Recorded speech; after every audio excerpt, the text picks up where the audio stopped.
বিসমিল্লাহির রহমানির রহিম। সম্মানিত দর্শক শ্রোতা, সালাম নেবেন। আসসালামু আলাইকুম ওয়া রাহমাতুল্লাহ।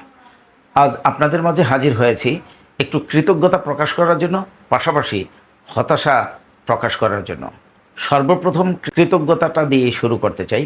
আপনারা জানেন যে এই বাজেট অধিবেশনে কয়েকজন এমপি বেসরকারি শিক্ষকদের কথা বলেছেন। কেউ বলেছেন চাকরি পরবর্তী পেনশনের কথা, কেউ বলেছেন এনটিআরসি এর মাধ্যমে শিক্ষকরা যে দূর দূরান্তে নিয়োগ পায় তাদের বিষয়ের কথা, কেউ বলেছেন শূন্যপদের কথা, কেউ বলেছেন শিক্ষকদের বেতন বৃদ্ধির কথা, আবার কেউ কেউ তার নিজ এলাকার শুধুমাত্র ঢাকার 10 আসনের শিক্ষকদের বেতন বৃদ্ধি দরকার তাও তারা বলেছেন। তারপর বিরোধী দলীয় নেতা জনাব জি এম কাদের, উনি শিক্ষকদের বেতন যে বৈষম্য এবং শিক্ষকদের যে বেতন কম দেওয়ার কারণে তারা শিক্ষকতা পেশা আগ্রহ হারাচ্ছে, এই বিষয়টা তারা তুলে ধরেছেন। এই জন্য তাদেরকে অভিনন্দন এবং কৃতজ্ঞতা জানাচ্ছি সারা বাংলাদেশের 5.5 লক্ষ থেকে 6 লক্ষ এমপিভুক্ত শিক্ষক কর্মচারীদের পক্ষে। সম্মানিত দর্শক শ্রোতা, পাশাপাশি হতাশাটা প্রকাশ করি যে পবিত্র সংবিধান ছুঁয়ে যারা নাকি শপথ করেছে যে সকল ভাবাবেগ এবং ভয়ভীতির ঊর্ধ্বে উঠে সত্য এবং ন্যায়ের পথে আমরা কাজ করব, আজকে স্বাধীনতার 53 বছর পরে এসেও আমাকে বলতে হয় যে 1000 টাকা বাড়ি ভাড়া দিয়ে আমার হচ্ছে না, আমাকে বলতে হয় 12,500 টাকা দিয়ে দ্রব্যমূল্যের ঊর্ধ্বগতিতে আমি চলতে পারছি না, আমাকে বলতে হয় 500 টাকা চিকিৎসা ভাতা দিয়ে আমার চিকিৎসা ব্যয় নির্বাহ করা যাচ্ছে না, বছরে 2টা উৎসব, সেই উৎসবে 3,125 টাকা দিয়ে আমি ঈদ উদযাপন করতে পারছি না, এই বিষয়গুলো আমাকে বলতে হয়। কিন্তু যারা নাকি পবিত্র সংবিধান ছুঁয়ে শপথ করেছে যে ভাবাবেগের ঊর্ধ্বে উঠে তারা কথা বলবে, তারা যে একটা বাক্যও ব্যয় করে নাই, আল্লাহ যেন ভবিষ্যতে তাদেরকে বলার তৌফিক দান করে, এই জন্য সবাই নিশ্চয়ই আমিন বলবেন।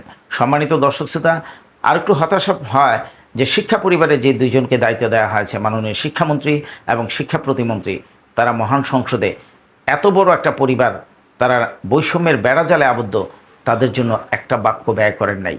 মাননীয় শিক্ষামন্ত্রী বলেছেন যে বিএনপি সরকার অবসর কল্যাণ বোর্ড কিছুদিনের জন্য স্থগিত রেখেছিল, তা পুষিয়ে নিতে তাদেরকে মাননীয় প্রধানমন্ত্রী 1400 কোটি টাকা এই পর্যন্ত দিয়েছে।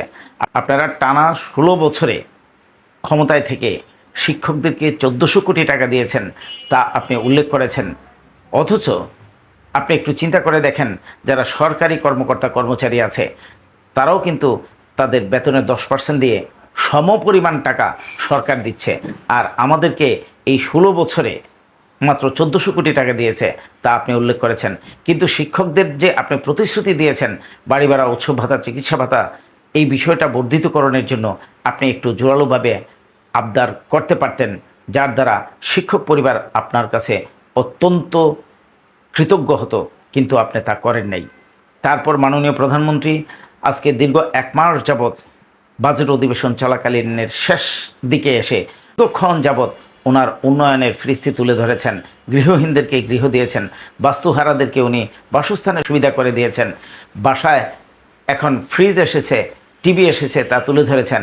কিন্তু শিক্ষকরা যে তারা বদলি না পাওয়ার কারণে চাকরি থেকে মুখ ফিরিয়ে নিচ্ছে, শিক্ষকতা পেশা থেকে তারা যে মুখ ফিরিয়ে নিচ্ছে, বা বর্তমানে দ্রব্যমূল্যের ঊর্ধ্বগতিতে 12,500 টাকা দিয়ে যে তাদের সংসার চলছে না, তারা যে এই বিষয়গুলো অহরহ তুলে ধরছে, আমরা আশা করেছিলাম যে মাননীয় প্রধানমন্ত্রীর দীর্ঘ লম্বা বক্তৃতায় অন্ততপক্ষে শিক্ষার উন্নয়নের বিষয় নিয়ে উনি কিছুটা হলে বলবেন, কিন্তু উনি একটি কথাও বলেন নাই।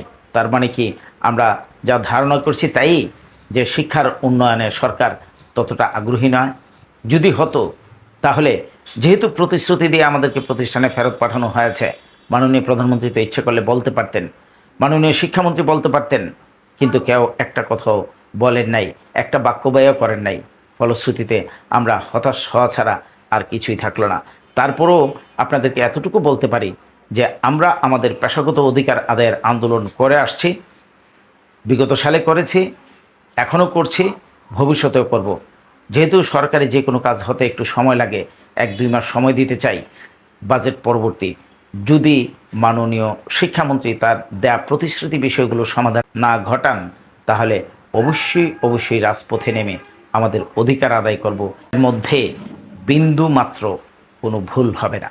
সম্মানিত দর্শক শ্রোতা, সকল পেশার সকল মানুষ, সকলের জন্য মাননীয় প্রধানমন্ত্রী তাদের উন্নত জীবনযাপনের কথা তুলে ধরলেন, কিন্তু রাষ্ট্র বিনির্মাণে যারা নাকি সবচেয়ে বেশি ভূমিকা রাখছে, টেকসই উন্নয়নের ধারক বাহক যারা শিক্ষক, তাদের ব্যাপারে একটি কথাও বললেন না।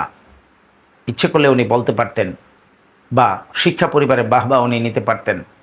মনে হয় শিক্ষা পরিবারে বাহবা ওনাদের দরকার নাই, এই জন্যই হয়তোবা এমনটা উনি বলেন নাই। ভালো থাকবেন, সুস্থ থাকবেন, দেখা হবে আবার নতুন কোনো বিষয় নিয়ে। আসসালামু আলাইকুম ওয়া রাহমাতুল্লাহ।